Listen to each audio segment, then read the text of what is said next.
काफ़ी ज़्यादा डरावनी जो है रास्ते हैं, ऐसे घुमावदार रास्ते हैं। तो जय श्री राम दोस्तों।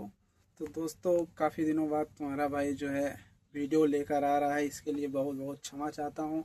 तुम्हारा भाई अचानक से गायब हो गया था और वीडियो आना बंद हो गई थी। तो भाई मैं बता दूं आप लोगों को, मैं ट्रक सीख रहा था, लेकिन अब तुम्हारा भाई जो है एक ड्राइवर बन चुका है।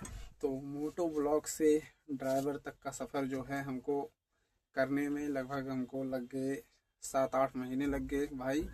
तो लेकिन अभी मैं अपने ही तरफ में जो है चला रहा हूँ गाड़ी। RMC प्लांट है एक, मैं दिखा दूँ, ये है प्लांट वो। तो यहाँ से ये वाली है मेरी गाड़ी। तो यहाँ से मैं जो है जहाँ पे जैसे रोड वगैरह बनती है या कुछ भी बनता है, तो यहाँ से मैं माल लोड करता हूँ और माल लोड करके वहाँ पे लेकर जाता हूँ, खाली करता हूँ। इस कंपनी में प्रेजेंट टाइम पे अभी लगभग हैं 6 गाड़ियाँ हैं, एक JCB है और पाइप वाला सिस्टम भी है। हमारी गाड़ियाँ नहीं पहुँच पाती हैं वहाँ पे, पाइप से जो है वो पहुँचती है माल जो है हमारा।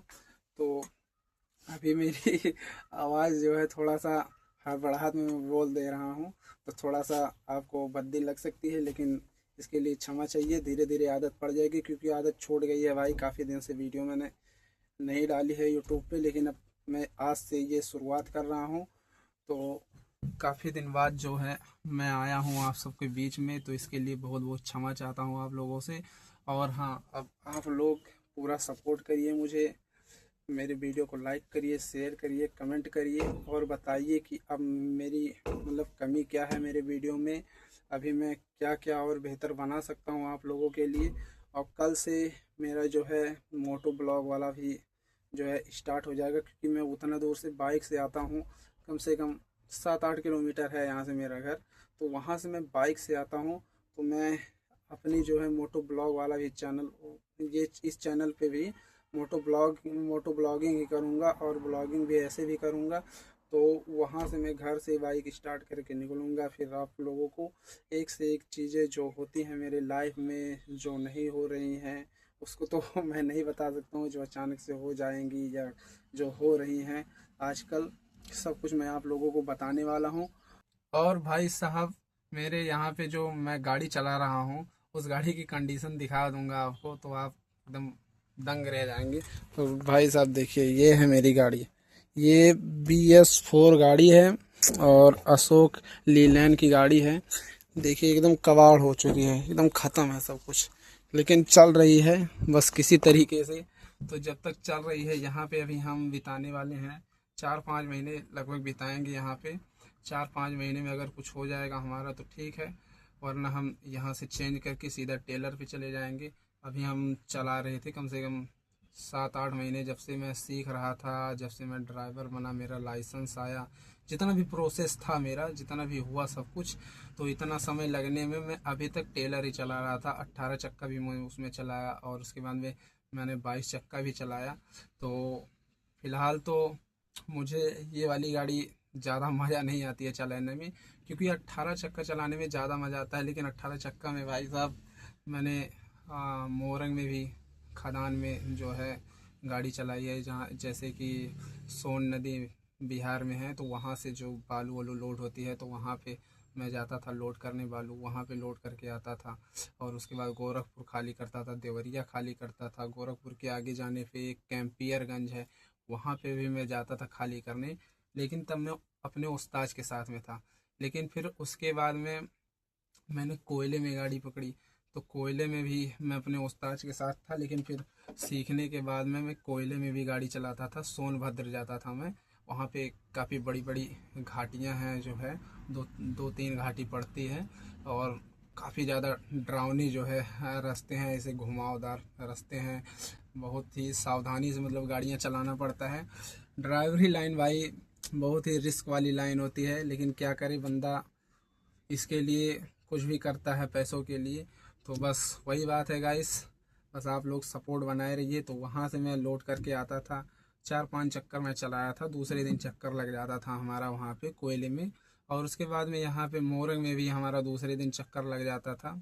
अच्छा खासा कमाई भी हो जाती थी भाई साहब। लेकिन बस मामला ये फंस रहा है कि जो है कोयले में पूरा शरीर एकदम काला हो जाता था, अब बालू में तो बिहार के कुछ लोग होते हैं, जैसे अभी आप लोग ओवरटेक करोगे या कुछ करोगे तो गाली वाली देने लगते हैं। फ़िलहाल ओवरटेक नहीं करना चाहिए, गलती ओवरटेक करने वाले की ही रहती है, ड्राइवर की ही रहती है। तो अगर सीक्वेंस में लाइन में कोई चल रहा है तो चलने दो। लेकिन वहाँ पे क्या होता है, रात में कोई ना कोई सो जाता है, जैसे बहुत सारे ड्राइवर सो जाते हैं, सोचते हैं जाम लगा है अभी बढ़ेगा तो बढ़ेगी ये गाड़ी, लेकिन सो जाते हैं। उसी के चक्कर में तो काफ़ी ज़्यादा समय बीत जाता है, इसीलिए ड्राइवर ज़्यादा ओवरटेक करने लगते हैं।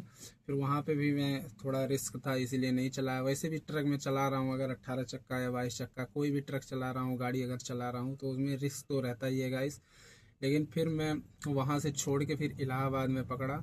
इलाहाबाद जो है सीमेंट में लोड करके लेकर आता था। जेके सीमेंट इलाहाबाद में है, तो इलाहाबाद शंकरगढ़ में है, तो वहाँ पे प्लांट उसका लगा हुआ है। तो वहाँ से मैं लोड करके लेकर आता था, देवरिया जाता था, बनारस जाता था, और उसके बाद यहाँ गोरखपुर आता था। मतलब जहाँ की लोड हो जाए, आजमगढ़ जाता था, जहाँ की मतलब मेरी गाड़ी लोड हो जाए वहाँ पे मैं जाता था और उसको खाली करता था। एक बार में मेरा जो है 840 बोरी माल लगता था, तो 55 टन टोटल मिला के होता था हमारा। तो 840 बोरी लोड होता था, उसके बाद जब खाली करते थे, लेकिन उसमें बहुत ज़्यादा दिक्कत होती थी भाई। एक बंदा मैंने रखा था, एक लड़का मेरे साथ में था, मेरा दोस्त ही था, उसको मैंने साथ में रखा था। लेकिन भाई साहब तिरपाल लगाना रहता है, बड़े बड़े तिरपाल हैवी हैवी होते हैं, तो उसमें दिक्कत होती है कि सीमेंट भीग न जाए, इसीलिए लगाना पड़ता है। और इतना भारी भारी भाई साहब तिरपाल होता है कि पूरा शरीर एकदम दर्द करने लगता, थक जाता है। तिरपाल मारो, उसके बाद फिर तिरपाल, पहले तिरपाल बिछाओ, उसके बाद तिरपाल जो है 3 तिरपाल बिछाने पड़ते थे। उसके बाद तिरपाल को बांधो बढ़िया से एकदम सजा के, क्योंकि अगर सजा के नहीं बांधोगे बढ़िया से तो फिर पानी आपका अंदर चला जाएगा तो आपका नुकसान हो जाएगा, आपका पैसा कट जाएगा। बहुत ज़्यादा रिस्क रहता है यार इन सब चीज़ों में, लेकिन क्या करे आदमी, मजबूरी है, करना पड़ता है। बट जो है बंदे को मैं साथ लेकर गया था, लेकिन भाई साहब फिर भी 1 घंटे 1.5 घंटे लग जाते हैं पूरा तिरपाल रास्ता करने में। उसके बाद फिर वहाँ से निकलो, खाना खाओ, समय ज़्यादा हो जाता है, खाना खाने का समय मिले ना मिले, लेकिन बस यही है कि आदमी कमाने के लिए भी कुछ भी कर सकता है। तो वहाँ पे भी मैं कुछ दिन चलाया था, 1 डेढ़ महीने चलाया था। वहाँ का जो गाड़ी मालिक था भाई साहब, उसने मेरा लगभग 25,000 रुपये फंसा लिया था। तो 25,000 रुपये मेरा नहीं दिया। आम आदमी की 2 महीने की सैलरी होती है, लेकिन फिर भी मैंने कुछ नहीं बोला। मैंने उसकी गाड़ी जो है छोड़ दी बीच रास्ते में ही, जौनपुर में मैंने उसकी गाड़ी छोड़ दी, वहाँ से मैं चला आया। उसके बाद अब मैं यहाँ भी पकड़ लिया हूँ गाड़ी, अब यहाँ पे 6-7 महीने चलाना है और आपको अपनी पूरी जीवन शैली दिखाना है कि मैं क्या करता हूँ, रोज़ सुबह उठ के कहाँ जाता हूँ और कहाँ मेरी गाड़ी लोड होती है, सब कुछ दिखाना है आपको। बस आप लोग ऐसे ही प्यार दुलार बनाए रहिए, और लव यू, धन्यवाद। तो गाइस अगर वीडियो पसंद आई हो तो लाइक शेयर कमेंट और चैनल सब्सक्राइब ज़रूर करें। Love you all.